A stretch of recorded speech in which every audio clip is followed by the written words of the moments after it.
Assalamualaikum warahmatullahi wabarakatuh. Selamat berjumpa kembali dengan channel Husnufit. Kali ini channel Husnufit akan membahas adanya makam Mbak Alawi di situs Kumitir yang sekarang lagi diekskavasi.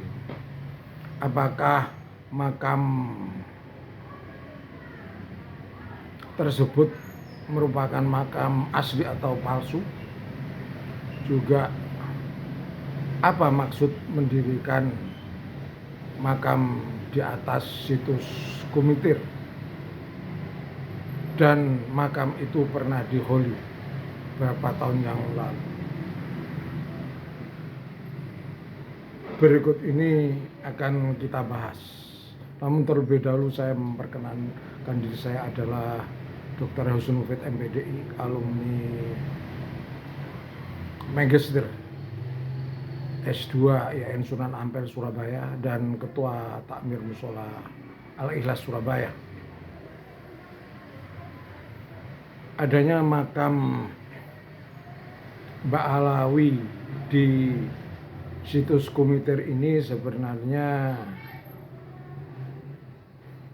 sangat memprihatinkan. Makam ini sebenarnya adalah, kalau saya teliti, adalah makam palsu. Kenapa makam palsu? Karena satu, bentuk badannya ini adalah tidak ada kekunoannya, keramik. Demikian juga patokan atau maesanya adalah baru. Juga angka tahunnya juga baru juga, tahun 1500-an. Juga namanya adalah nama Habib Mustafa atau Syekh Mustafa. Yang kemudian ada makam Putri Gandasari, juga makam-makam yang lain yang sejumlahnya 12 makam. Ini sebenarnya adalah makam palsu. Ini bisa dibuktikan misalnya diadakan penggalian secara mendalam, tentunya tidak ada kerangka manusia di dalam makam itu sendiri.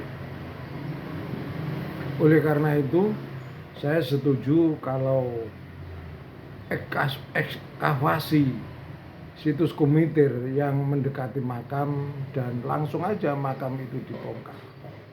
Karena di bawahnya ada makam palsu, dan di bawahnya makam palsu itu ada bata-bata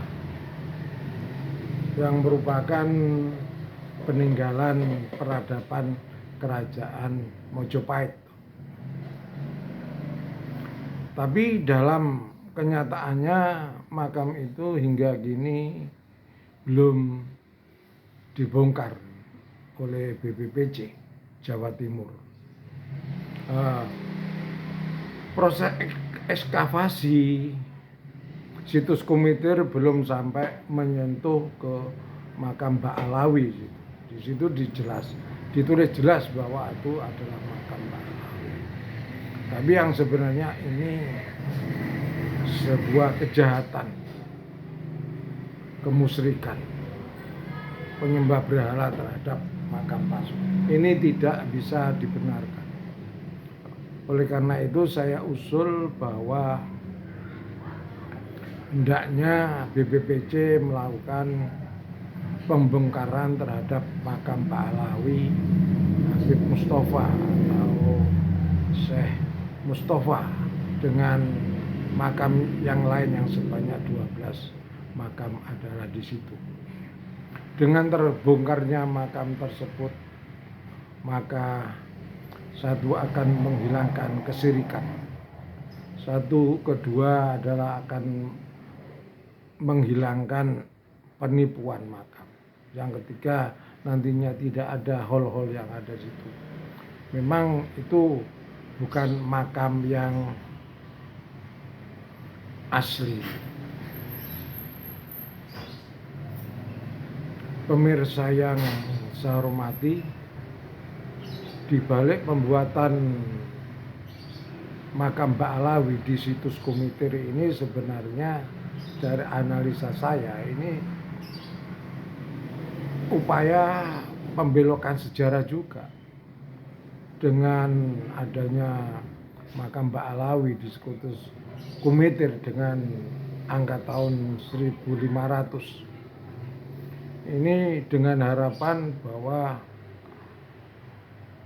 Mbak Alawi sudah masuk di daerah Mojopahit di Istana Wengker ini.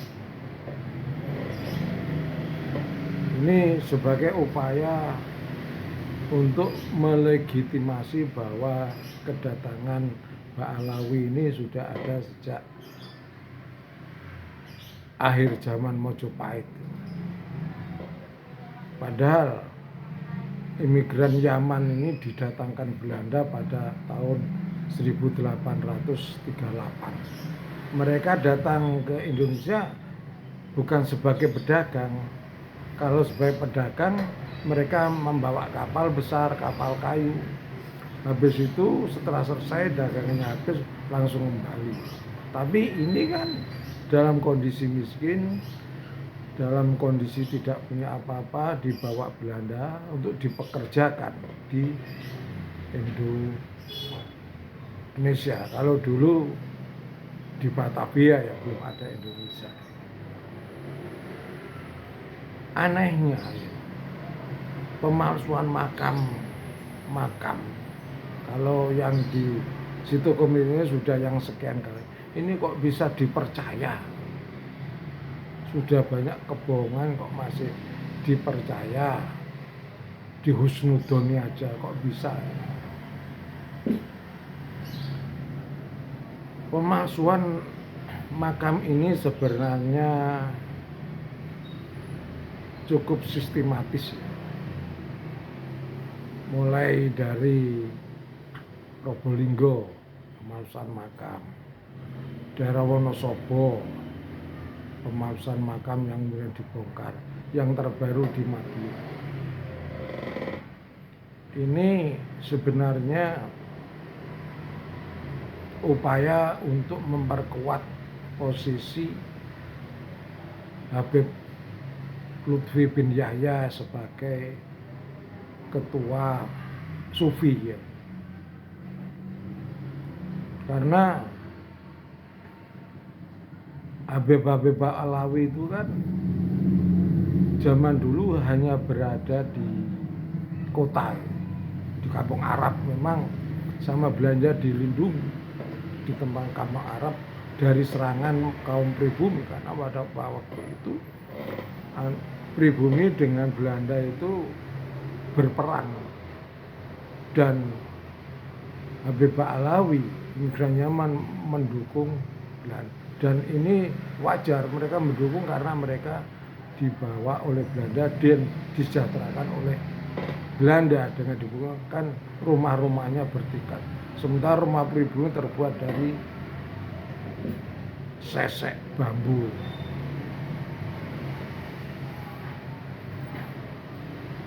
Keberadaan makam palsu pada akhir-akhir ini ada perlawanan.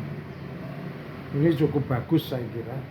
Jadi makam-makam palsu itu dibongkar, baik di Wonosobo, Probolinggo, dan terbaru adalah di Madiun, yaitu dibongkar oleh PWI LS. Ini saya kira bagus ini untuk supaya tidak tertipu ya,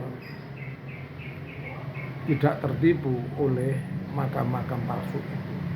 Nah, jika perlu makam Ki Sumodiningrat itu ya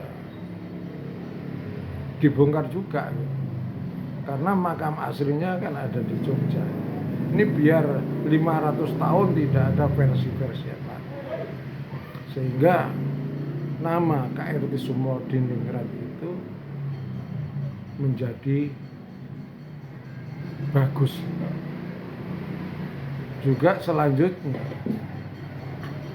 makam Sunan Ampel itu harus dikembalikan pada wujud aslinya. Karena apa? Karena makam Ampel ini dirubah total pada masa pandemi.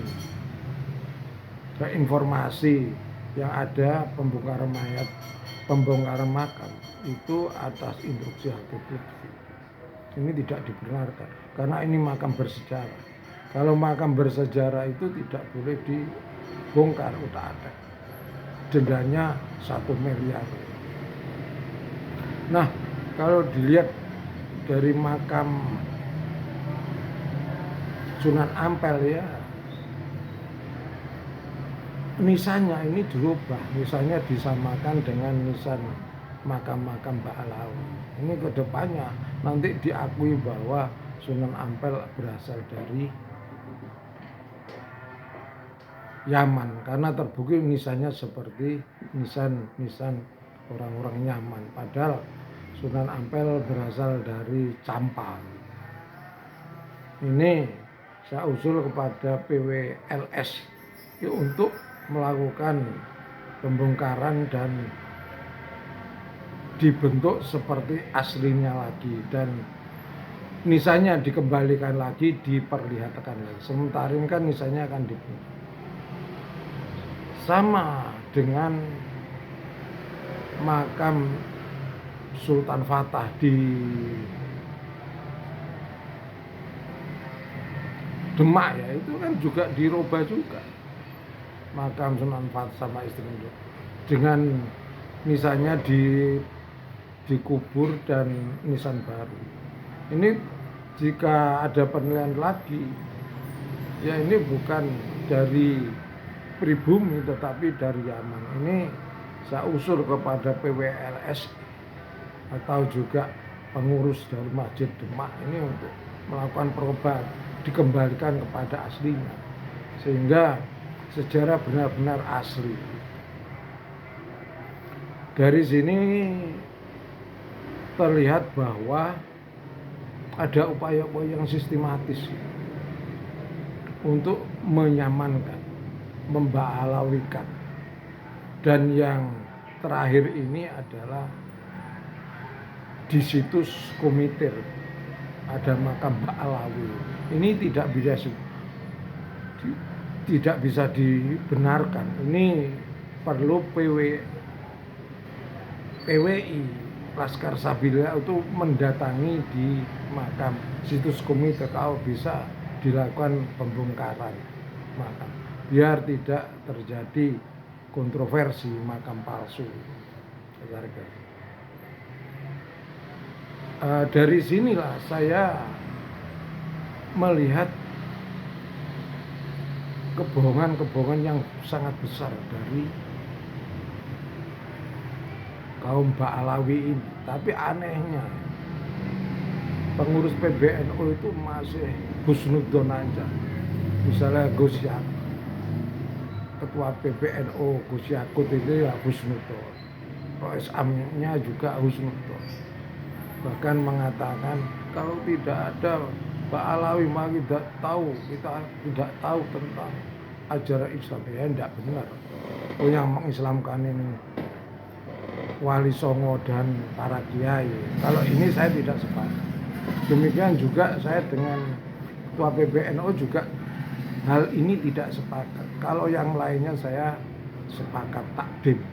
Hanya persoalan Ba'alawi yang suka berbohong. Karena saya kan pendidikannya kan ya cukup tinggi lah. Cukup tinggi, jadi saya mengerti tentang keberadaan Ba'alawi yang suka bohong, suka membuat makam-makam palsu. Ini kebohongan yang sangat besar sekali. Perlu diketahui pemirsa yang saya hormati, ini gerakan pembohongan kaum Ba'alawi ya. Ba'alawi ini pada zaman Belanda itu ya mengaku sebagai keturunan Rasulullah. Ini dampaknya besar, sehingga ada sebagian kiai yang percaya, baik di Banten, di Jawa maupun di Aceh. Akhirnya kerajaan Aceh runtuh. Di sana ada Habib Abdurrahman Az-Zahir, ini juga pengkhianat. Karena sebagian percaya kepada Abdurrahman Az-Zahir, ulama-ulama Aceh. Akhirnya kerajaan Aceh runtuh. Demikian juga pada perang di Banten yang 1888 masih awalnya menang, tapi kemudian ada statement dari Yahya Usman bin Yahya, akhirnya kalah juga ya, karena ada sebagian kiai yang percaya. Nah, pada saat sekarang ini juga demikian juga, ada yang percaya, ada yang tidak. Bahkan di pengurus PBNU juga percaya bahwa Habib A'lam masih Duriah Rasulullah. Di antaranya adalah Rois Am PBNU Kiai Haji Miftahul Ahyar, kemudian Ketua PBNU dan Ketua Bidang Keagamaan Dr. Fahru Roji. Sementara Kiai Mustamar tidak percaya kalau Habib A'lam keturunan Rasulullah. Demikian juga Kiai Haji Said Agil Sirat tidak percaya. Nah, ketidakpercayaan Kiai Agil Sirat, Said Agil Sirat, Kiai Said Agil Sirat dengan Mustamar ini ya karena pendidikannya tinggi kan, karena profesor, doktor. Begitu juga Kiai Mustamar pendidikannya adalah doktor, sementara ketua PBNU alumni UGM, pendidikan umum, masih S1. Demikian Kiai Haji Miftahul Ahyar. Ini sebenarnya karena persoalan perbedaan pendidikan. Pendidikan itu mempengaruhi orang untuk berpikir, untuk menganalisa, untuk menentukan. Mengingat saya sendiri adalah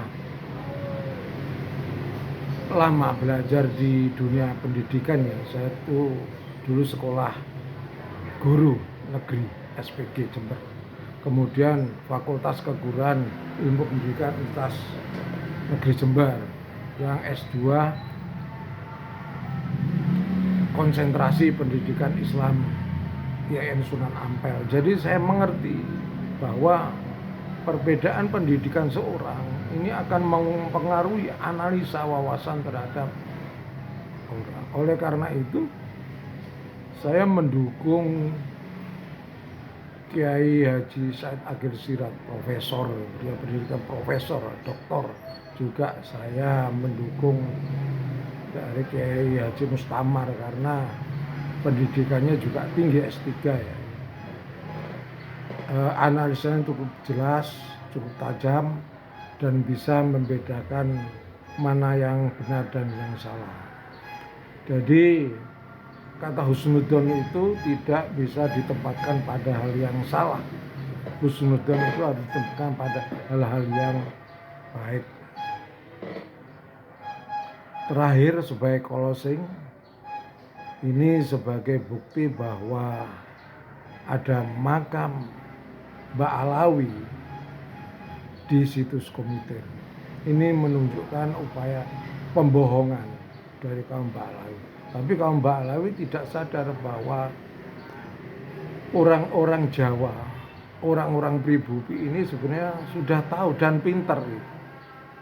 Justru yang bodoh ini adalah kaum Mbak Alawi sendiri yang sengaja bikin makam-makam palsu untuk merubah sejarah, untuk menghilangkan peran dari Wali Songo, untuk menghilangkan peran dari para kiai yang menyebarkan ajaran Islam. Karena para kiai ini menyebarkan ajaran agama Islam bukan hanya di kota, tapi sampai ke desa, sampai ke gunung-gunung. Sementara para habib adalah berada di daerah kota, terbukti dengan rumah-rumahnya adalah berada di perkotaan Surabaya, Pekalongan, Solo, Batavia, Jakarta, Sumenep, Bondowoso, Banyuwangi dan kota-kota lain termasuk Malang. Jadi tidak sampai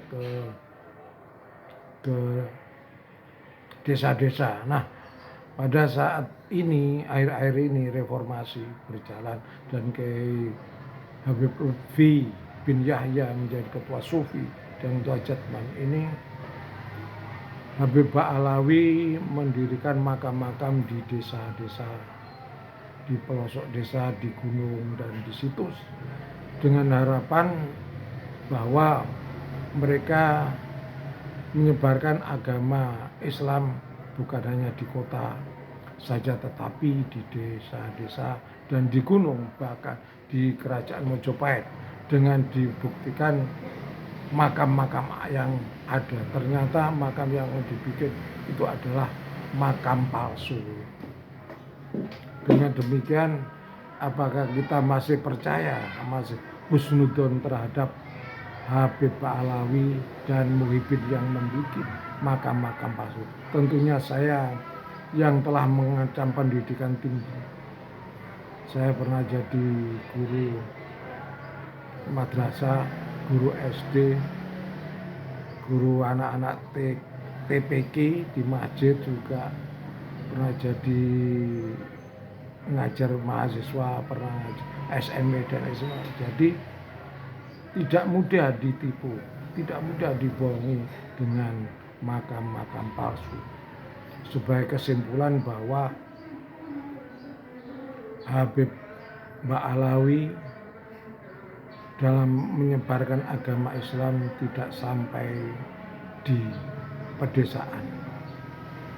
Makam-makam yang ada di pedesaan, di situs ini adalah makam palsu. Selanjutnya, pada zaman Habib Umam bin Yahya bikin kitab-kitab, tapi kitab itu adalah untuk menghancurkan dari kitab-kitab yang selama ini dipelajari oleh para santri, yang kemudian dilanjutkan oleh Habib lain, mengarang buku Sulam Taufik yang ini juga dipelajari oleh